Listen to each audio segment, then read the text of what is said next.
Bom, então a gente vai falar sobre os protocolos de coerência de cache, né? Mais especificamente sobre a técnica de Snoop e de coerência com diretório. E vou dar uma breve introdução para que essas coerências existem, né? Em sistemas com memória compartilhada e multiprocessadores, onde esses processadores fazem uso de cache, tipo, é imprescindível manter a consistência dos dados que é armazenado nos caches, né? E isso dá muito problema quando um processador tenta modificar um valor, tipo dar write, num cache armazenado, em algum dado armazenado na cache, né? E existem dois modos para fazer essa modificação, fazer esse write na cache, que é o write through, que atualiza os dados diretamente na cache e na memória principal, e write back, que os dados são atualizados na cache e depois passam para a memória principal. Depois são copiados lá para a memória principal. E o snooping, essas técnicas têm o snooping e o de diretório. O snoop, como o nome já diz, né? Snooping é espionagem. Os controladores da cache ficam monitorando o barramento compartilhado. E todos esses controladores atualizam o estado de compartilhamento necessário. O de diretório, que é baseado em diretórios, eles têm uma localização do registro do estado de todos os blocos. Tipo, tem o diretório que vai manter esse registro. Agora, falando sobre o Snoop, né? O Snoop ele se baseia na existência de circuitos em cada nó de processamento, que fica monitorando o barramento de modo a invalidar ou atualizar uma cópia que está dentro da cache, dentro da memória cache. Ah, se acontecer algum write, né, como eu citei anteriormente, fica vigiando para ver se vai ter algum write. Se tiver algum write, ele vai invalidar o dado lá da cache. E isso só funciona quando os caches operam em modo write-through. Isso aqui é o nosso sistema de multiprocessadores que está lá no PDF que o senhor professor mandou, né, sobre a orientação. Eu vou usar ele como exemplo aqui. Aqui são os processadores, aqui é o nosso barramento, aqui está a nossa memória e aqui está a nossa entrada e saída. Na nossa memória tem esses valores aqui, o x1 e o x2. Quando o processador tenta ler x1, ele vai tentar ler da cache. Só que na cache não vai ter nada, então ele vai dar um cache miss. Aí ele vai procurar no barramento. Aí no barramento ele vai pegar de onde é que tem essa informação, né, que seria da memória. Então a memória manda para o barramento e o barramento coloca na cache. Aí, quando essa escrita é feita, ele vai e muda o estado da cache para shared. Eu vou explicar sobre esses estados daqui a pouco. Muda para shared.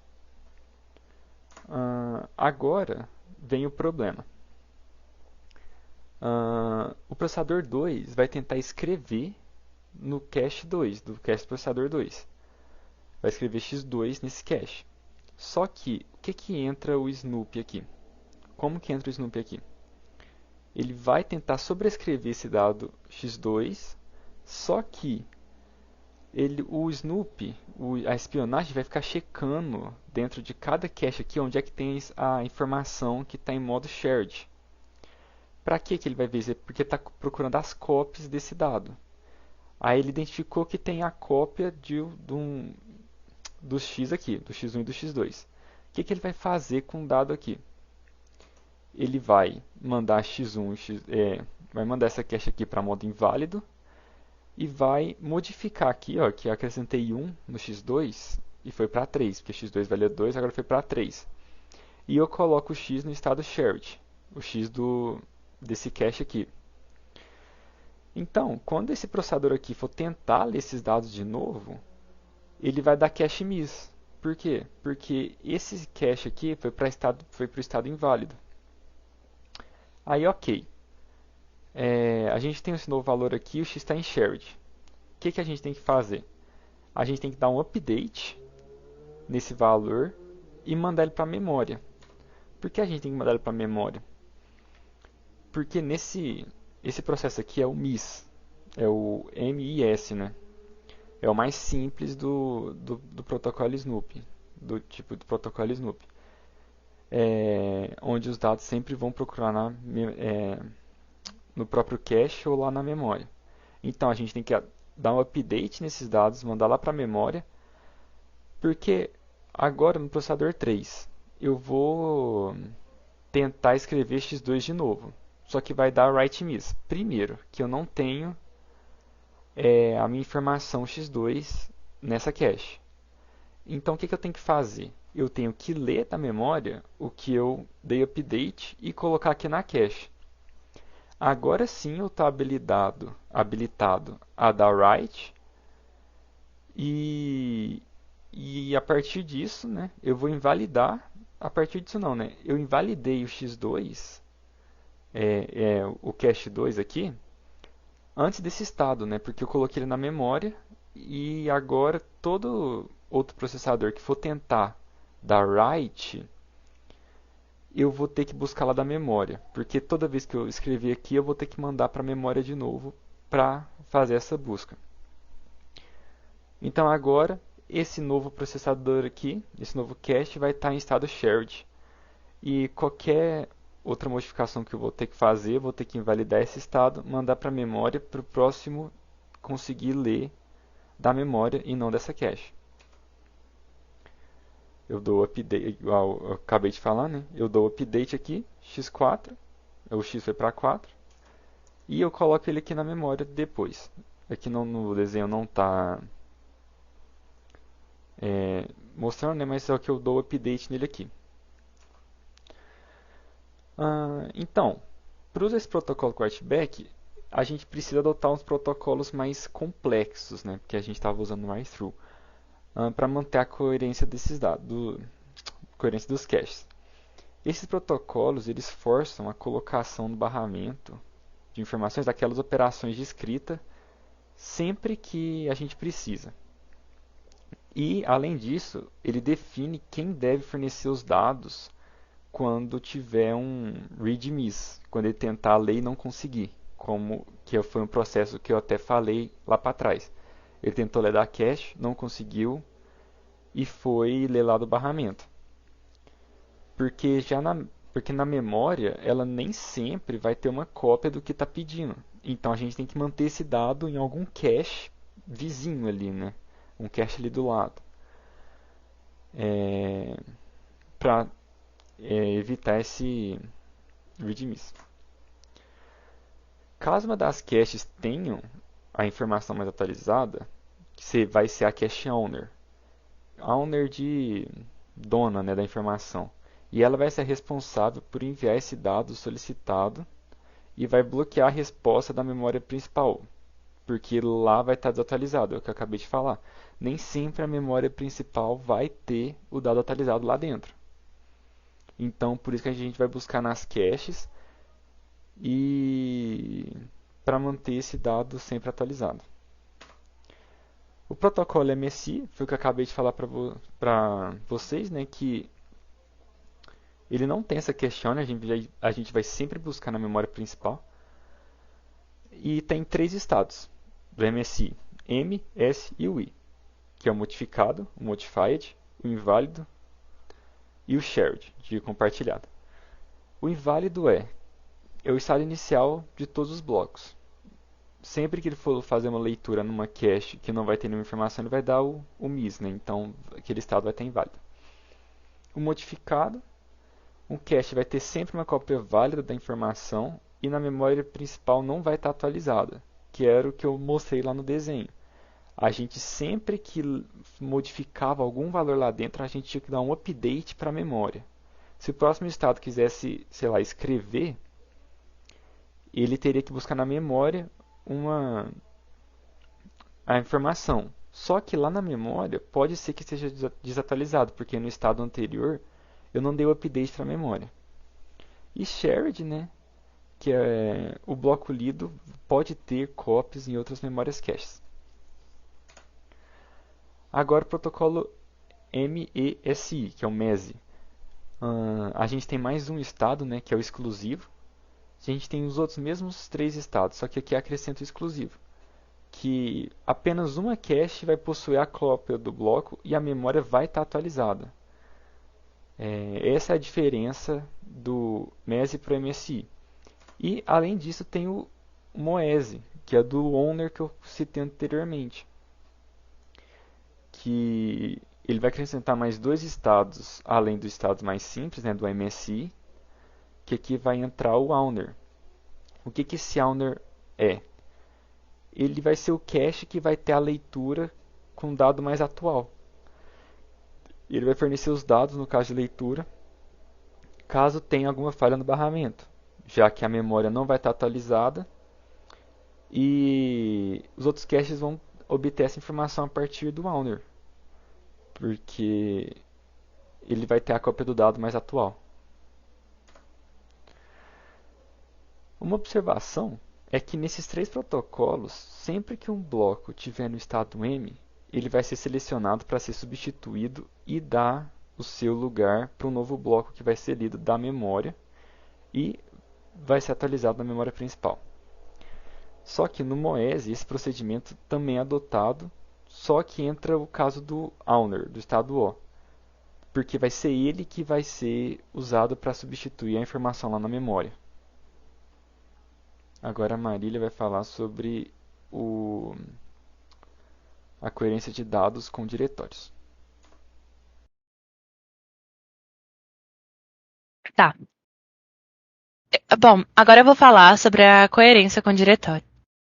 Então, os protocolos que utilizam a coerência com diretório utilizam uma memória compartilhada que é distribuída entre as caches locais e que possuem um processador em cada nó. E cada módulo de memória possui um diretório local que armazena as informações para onde as cópias dos blocos estão. O protocolo ele envia comandos de coexistência para as caches que possuem uma cópia válida do bloco compartilhado.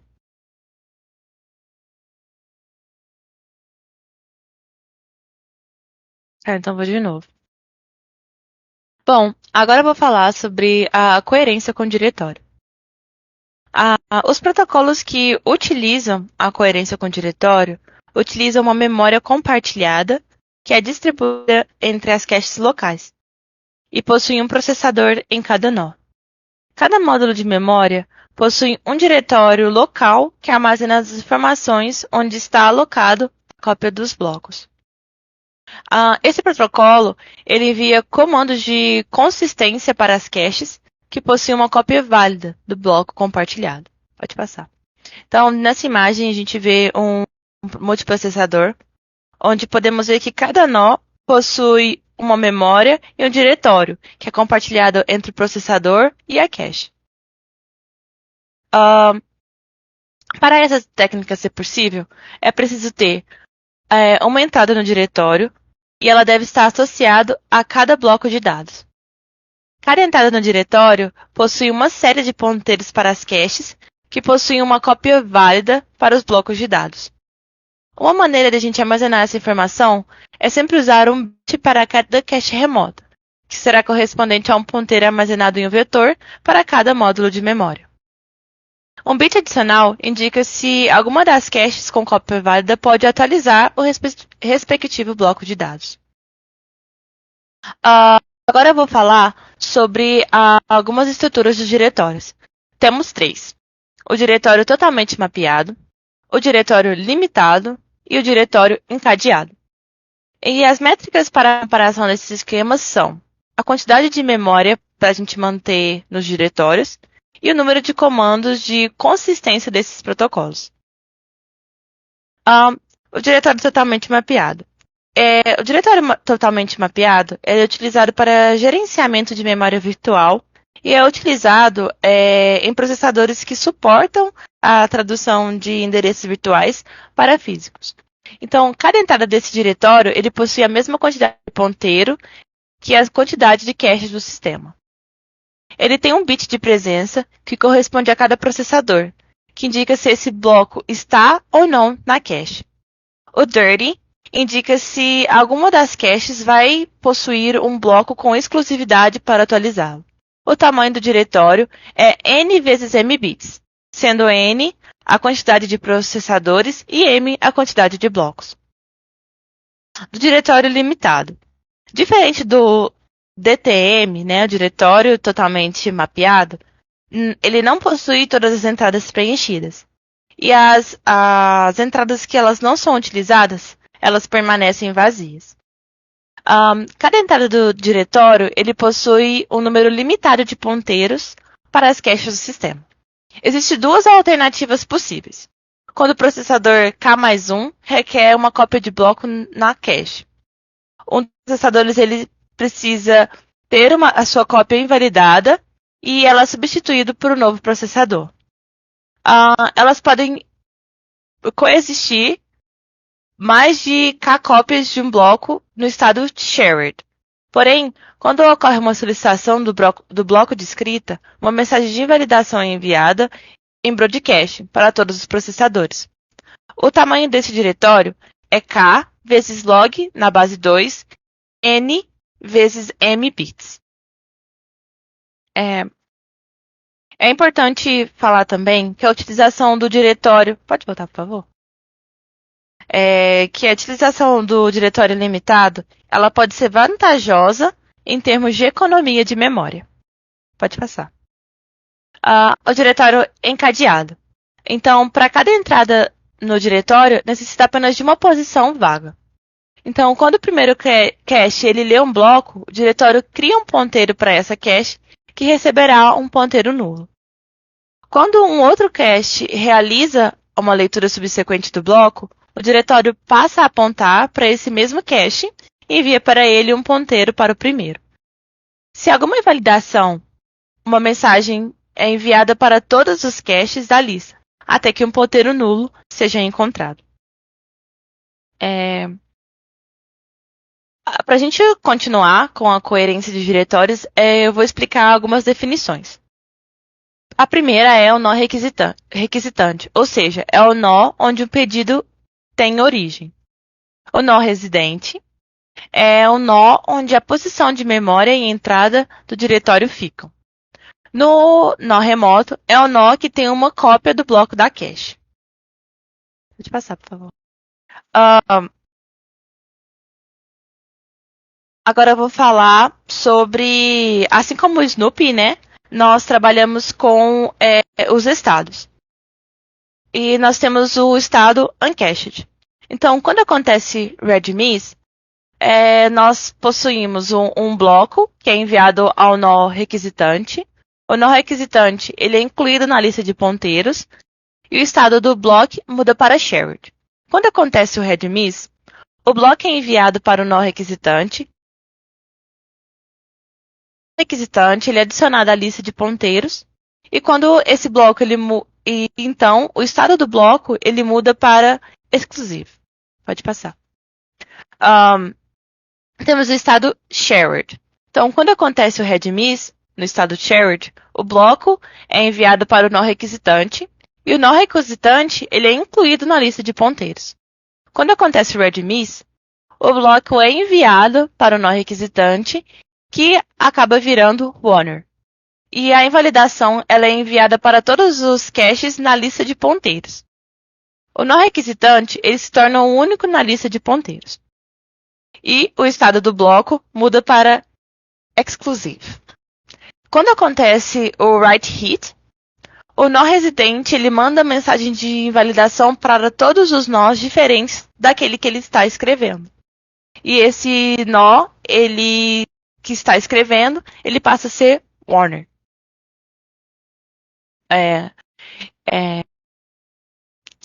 E o estado do bloco, ele muda para exclusivo. Pode passar. No estado exclusivo, quando acontece o read miss, o bloco é copiado do Warner para a memória do residente. E o bloco é enviado ao nó requisitante. No nó requisitante é incluído na lista, o nó requisitante ele é incluído na lista de ponteiros. E o estado do bloco muda para shared. Quando acontece o write back, o bloco é copiado do owner para a memória do nó residente. e a lista de ponteiros fica vazia, e o bloco muda para o estado uncached. O write miss. Quando acontece o write miss, o bloco é transferido para o nó requisitante, que se torna o novo owner. E o novo owner torna-se o único membro da lista de ponteiros. Pode passar. Então, essa técnica ela é utilizada por alguns sistemas. Temos os sistemas embarcados, os sistemas multiprocessados e também é utilizado pela plataforma MPSoC baseada em NOC. Agora eu vou falar os prós e os contras de cada uma dessas técnicas. Bom, para o Snoop, o pró é que a invalidação ela tem um custo menor, mas a latência, a gente tem um aumento, uma maior latência de acesso caso essas cópias invalidadas elas sejam novamente acessadas. No diretório, nós temos uma menor sobrecarga de comunicação. Ou seja, em comparação com os outros protocolos de coerência de cache, o uso de diretórios pode reduzir a sobrecarga de comunicação entre os caches distribuídos. Pode passar. Agora eu vou mostrar o contra de cada uma das técnicas. Bom, no protocolo Snoop, um dos problemas que é possível encontrar utilizando essa técnica é manter a consistência dos dados.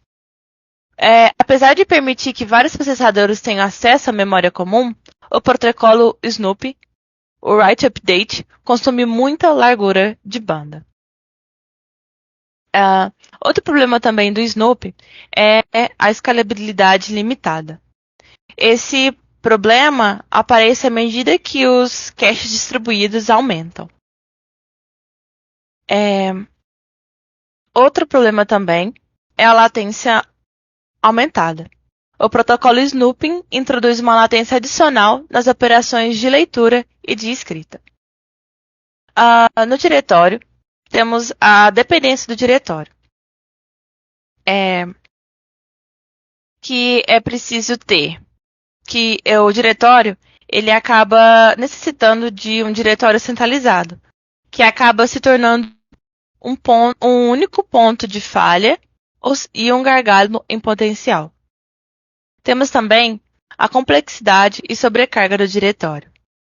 O diretório ele requer que haja um diretório centralizado para rastrear o estado e a localização dos blocos de cache compartilhados.